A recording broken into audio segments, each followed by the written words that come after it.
Hello বন্ধুরা, আসসালামু আলাইকুম। কেমন আছেন আপনারা সবাই? আশা করি ভালো আছেন, সুস্থ আছেন সবাই সবার পরিবার পরিজনকে নিয়ে। আই হোক আলহামদুলিল্লাহ, আল্লাহর অশেষ রহমতে আমিও ভালো আছি বন্ধুরা। নতুন দিনে নতুন আরেকটি ভিডিও নিয়ে আমার ডেলি লাইফের ভালো লাগাগুলো আপনাদের মাঝে শেয়ার করতে চলে আসলাম সকাল থেকে। আজকেও প্রতিদিনের মতো তার কোনো ব্যতিক্রম কিছুই না। তো এই যে সকালে কিন্তু আমি অফ ক্যামেরাতে অনেক সকালে উঠেছি, মেয়েদের পড়াতে বসাইছি, আর 8টা থেকে আজকে আপনাদের মাঝে শুরু করলাম। তো ইলমাকে স্কুলে পাঠাই নাই, ইমানি আর কি 7টার দিকে ও উদ্ভাসে আজকে ওর পরীক্ষা ছিল, মানে প্রতি সপ্তাহে বুধবারে করে মর্নিং আর কি থাকে। 7:30টার দিকে চলে যায়, 9টার দিকে চলে আসে। তো ইমানিও অলরেডি চলে আসছে, আমি ডিম ছিলতেছি, ইমানি চলে আসলো।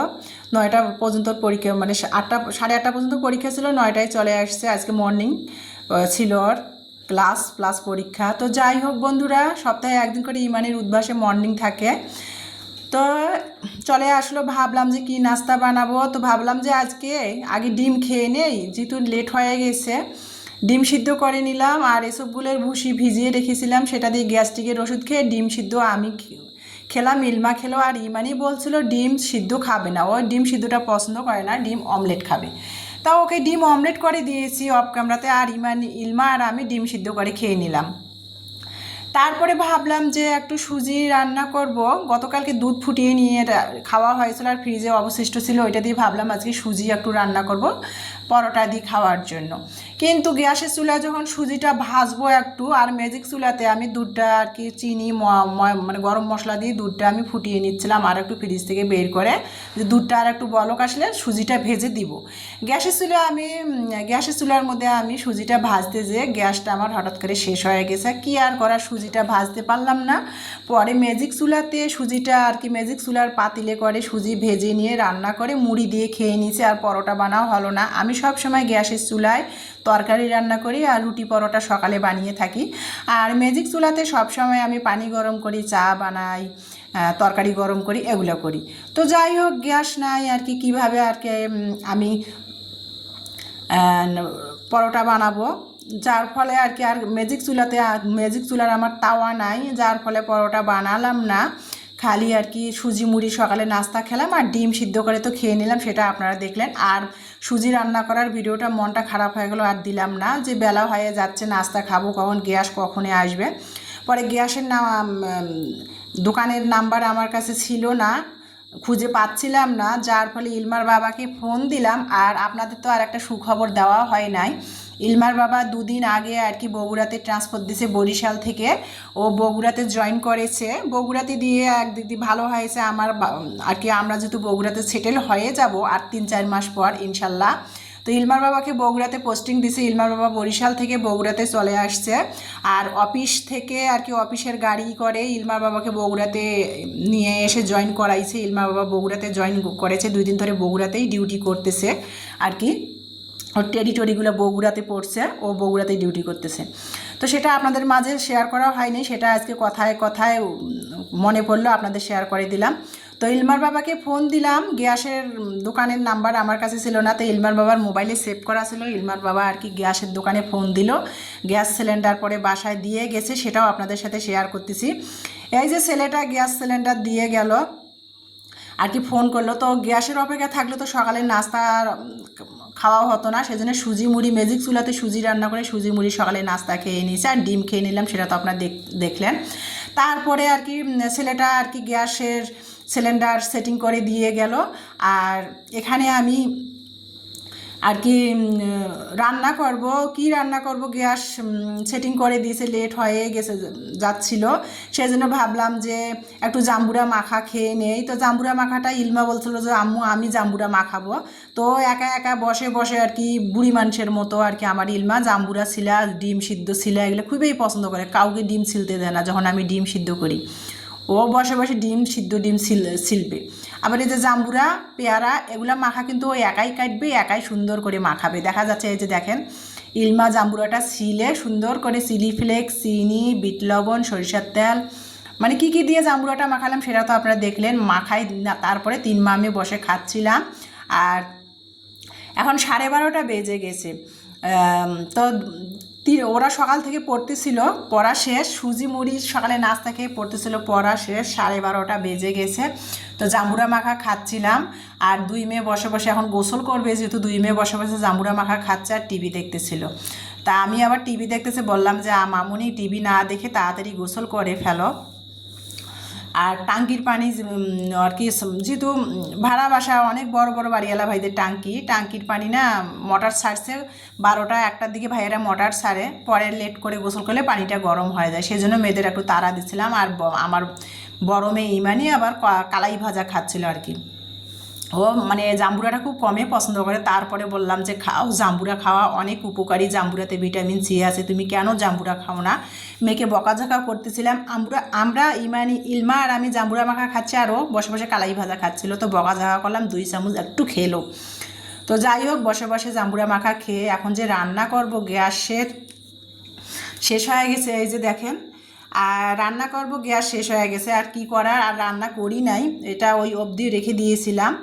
এই যে কাঁকরোল ভাজি করতে চেয়েছিলাম আর মাসকালাই ডাল আজকে রান্না করতে চেয়েছিলাম, তো গ্যাস শেষ হয়ে গেছে, সেটা ভিডিও আপনাদের সাথে শেয়ার করা তো করেই দিয়েছি, আর রান্না করছিলাম না, যার ফলে এই যে দেখেন। আর রান্নার আগে তো প্রতিদিনে আমি একটু লেবু পানি খেয়ে নেই, তো তার কোনো ব্যতিক্রম আজকেও না, একটু লেবু পানি খেয়ে নিলাম। আর লেবু পানিটা বানানোর জন্য 1 চিমটি লবণ, 1 চা চামচ চিনি, আর এই যে 1 গ্লাস পানির মধ্যে আর কি লেবু আর কি ফাল্টি করে আর কি 2-3 ফাল্টি লেবু আর কি চিপড়ায় রসগুলো নিয়ে আমি চামচ দিয়ে ঘুটিয়ে লেবু পানি খাবো। ইমানিটা না পানি খেতেই চায় না, ভাবলাম যে ওকে একটু জোর করে আর কি লেবু বানিয়ে দিব, ও ট্যাং পছন্দ করে, লেবুর শরবতটা পছন্দই করে না।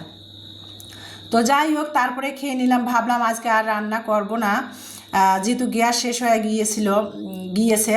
তো এই যে তারপরে কিন্তু আমি ভাবলাম যে তাহলে গোসল করি, আর রান্না করব না। গতকালকে আর কি আমি মুরগির ডানা চামড়া আলু দিয়ে রান্না করছি, সেটা ফ্রিজে ছিল, সেটা দিয়ে আজকে দুপুরে খাবো, আজকে দুপুরটা চালিয়ে দিব।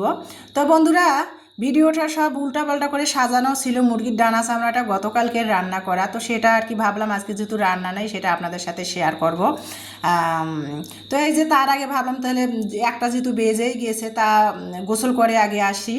দুই মেয়ে গোসল করে নিল, আমি ভাবলাম গোসল করে আসি। তো আমি আবার মুখে কখনো মানে সাবান বা ফেস ওয়াশটা দেই না, আমার মেয়েও দেয় না, তো যার ফলে আর কি মাসে 1-8বার আর কি ডব সাবানটা মুখে দেই, মাসে একবার বা সপ্তাহে 1বার বা 15 দিন পর মুখে ডব সাবানটা দেই। তাছাড়া আমি কিন্তু মুখে কিছু লাগাই না, আমার মেয়েও এই যে সবসময় বেসন মুখে লাগায়, আমিও দেই। এই যে আমি একটু বেসন দিলাম, বেসনের মধ্যে আর কি কাঁচা দুধ একটু দিয়ে বেসনটা গুলে নিয়েছি, তারপরে একটু কলা খাচ্ছিলাম, তো ভাবলাম কলাটা খুবই নরম হয়ে গেছে, একটুখানি কলা আর কি হাত দিয়ে ভেঙে দিলাম, দিয়ে বেসন কাঁচা দুধে কলায় একসাথে পেস্ট তৈরি করে নিয়ে এই যে মুখের মধ্যে লাগাচ্ছিলাম, যেহেতু গোসল করবো, দুই মেয়ে গোসল করতেছে, তো দুই মেয়ে গোসল করতে করতে আমার মুখে আর কি বেসনটা লাগা হয়ে গেল। আর কলাটা কিন্তু যেমন আমাদের শরীরে কলা, পাকা পেঁপে, পাকা কলা যেমন উপকারী, তেমন কিন্তু স্কিনের জন্য কিন্তু কলা অনেক উপকারী। যেমন আমি যখন পাকা পেঁপে বাসায় থাকে, ইলমার বাবা নিয়ে আসে, তখন কিন্তু আমি পাকা পেঁপেটা খাওয়ার সময় কিন্তু মুখের মধ্যে একটু ঘষি। আবার কলা পাকা যখন একেবারে কলা পেকে নরম হয়ে যায়, তখনও কিন্তু আমি কলাটা মুখের মধ্যে মানে হাত দিয়ে পেস্ট তৈরি করে ঘষি, স্কিনের কিন্তু খুবই উপকার করে কলা, পেঁপে এগুলা। আর বেসনটা তো সবসময় ফ্রেশ ওয়াশের কাজটা বেসন দিয়ে করি, বেসন দিয়ে মুখ ধুই, কাঁচা দুধ আর বেসন দিয়ে। তো মাঝে মধ্যে আপনাদের সাথে শেয়ার করি, আজকে আর কি মুখে লাগালাম যে, সেটাও আপনাদের সাথে শেয়ার করলাম। তো আর সপ্তাহে 1 দিন বা 15 দিন পর মুখে একটু আমি সাবান দিই, তাও আবার ডব সাবানটা, আমি কখনো ফেস ওয়াশ ব্যবহার করি না, কোনো কিছুই মুখে লাগাই না। তো যাই হোক বন্ধুরা, এটা একান্তই আমার পার্সোনাল ব্যাপার, তো একটুখানি আপনাদের শেয়ার করলাম। আপনারা যদি আমার পরিবারের সাথে সব কিছু তো ভালো লাগাগুলো আপনাদের সাথে একটু শেয়ার করার চেষ্টা করি। আর এই যে রান্নাটা তারপরে কিন্তু আমি গোসল করে এসেছি, আর এই যে রান্নাটা দেখতেছিলেন, এই রান্নাটা কিন্তু আমার গতকালকে করা ছিল, গতকালকে আপনাদের সাথে শেয়ার করা হয়েছিল না, সেই জন্য ভাবলাম যে এটা আর কি আপনাদের সাথে শেয়ার করে দেই, যেহেতু আজকে গ্যাস ছিল না, আর আজকে তেরম রান্নার ভিডিও নেই, তো এই ভিডিওটা করা ছিল, সেটাই আর কি ভাবলাম যে শেয়ার করে দেই। আর ফ্রিজের মধ্যে রান্না করা ছিল, মুরগির ডানা চামড়া দিয়ে আলু রান্না করেছিলাম, সেটা দিয়ে দুপুরের খাবারটা আজকে খেয়ে নিচ্ছি বন্ধুরা, সেটাই আমার ভালো লাগাটা শেয়ার করতেছি।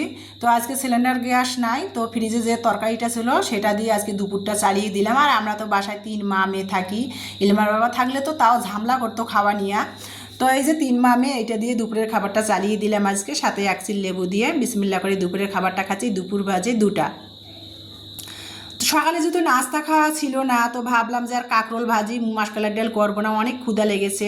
একটুখানি ডিম সিদ্ধ খাওয়া হয়েছিল আর সুজি মুড়ি, তো ক্ষুধা লেগেছে, সেই জন্য ভাবলাম যে আগে গোসল করে না ভাত খেয়ে নিব। তো ফ্রিজে সেই মুরগির ডানা চামড়া আলু দিয়ে রান্না করা ছিল গতকালকে, সেটা দিয়ে দুপুরে ভাত খেয়ে নিলাম। সেই ভিডিওটা আপনাদের সাথে শেয়ার করা হয়েছিল না, সেটা শেয়ার করে দিলাম আর কি। তো আর এই যে তারপরে মেয়ে আর কি রেডি হয়ে এখন বাজে, তারপরে খাওয়ার পর কি অনেক আপুদের পরিবারে যে ভিডিওগুলো রিপ্লাই দিচ্ছিলাম কমেন্ট ধরে ধরে যে তারপরে এখন 4:50 বাজে ইলমা রেডি হলো। রেডি হয়ে ইলমা কোচিংয়ে চলে গেল। কোচিং আবার নতুন একটা ঠিক করেছে আমার বাসার পাশেই আর কি, একা যায় আর সন্ধ্যাবেলা ওকে যেয়ে নিয়ে আসতে হয়।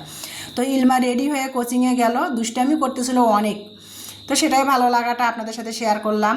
আজকে সেরকম একটা ভিডিও নাই, ভাবলাম আজকে আমার আপুদের কাছে কি শেয়ার করব, তো সেগুলোই আর কি মিলে জেলে একটু শেয়ার করে দিলাম আজকের ভিডিওটা। তো এই যে তারপরে কিন্তু এই যে গ্যাস আসছে আর দুপুরবেলা তো ওই যে হালকা পাতলা খেয়ে নিলাম। তো ভাবলাম যে ইলমা কোচিং থেকে আসলো, তো ভাবলাম যে এখন 5:30 বাজে, তো ভাবলাম যে একটু তালের পিঠা বানাবো। তালের একটু পিউরি ছিল আর কি আলাদা করে আর কি, বইমে সব রেখে রেখে দিয়েছি, তো আলাদা একটা ছোটো বক্সে করেছিল। তো ভাবলাম যে অল্প একটু পিউরি আছে, এটা দিয়ে একটু সন্ধ্যাবেলা বড়া বানিয়ে দেই। তো বড়াটা কীভাবে বানিয়েছে, তালের পিউরির মধ্যে না আমি কালো জিরা দিলাম, 1 চিমটি লবণ দিলাম, স্বাদ মতো চিনি দিলাম। আর এখানে আমি তালের পিউরিটা সব একসাথে বেটারটা গুলে নিয়ে তারপরে কিন্তু আমি শুকনো চালের গুঁড়া দিয়ে বেটারটা ভালো করে তৈরি করে নিলাম। বেটারটা আজকে বেশি লিকুইড করি নাই, আজকে শক্ত শক্ত করে বড়ার মতো করে তালের পিঠাটা বানাবো আর কি। এই যে একটু শক্ত শক্ত করে হাত দিয়ে গোল গোল করে শেপ করে নিচ্ছিলাম যে আজকে এই স্টাইলে তালের বড়াটা বানাবো। আর তালের বড়ার পিঠাটা খেতে এতটাই মজা ছিল, মানে পুরানা খাস্তা বিস্কিটগুলো আছে না, ওগুলোর মতো লাগতেছিল খেতে। আর আমি মানে একটু টাইট করে আর কি বেটারটা তৈরি করেছিলাম, যার ফলে পিঠাটা খাইতে না পুরো খাস্তা বিস্কিটগুলোর মতো টেস্ট হয়েছে আর কি। তো সেটাই আর কি, এই যে খেতে পুরো মনে হচ্ছে একটা বিস্কিট। তো যাই হোক, সন্ধ্যাবেলা আর কি তালের পিঠা খেতে খেতে আপনাদের মাঝ থেকে বিদায় নিব বন্ধুরা। দেখেন গরম গরম তালের বড়াটা খেতে এতটাই সুস্বাদু হয়েছিল আর মুসমুসেও হয়েছিল খুবই।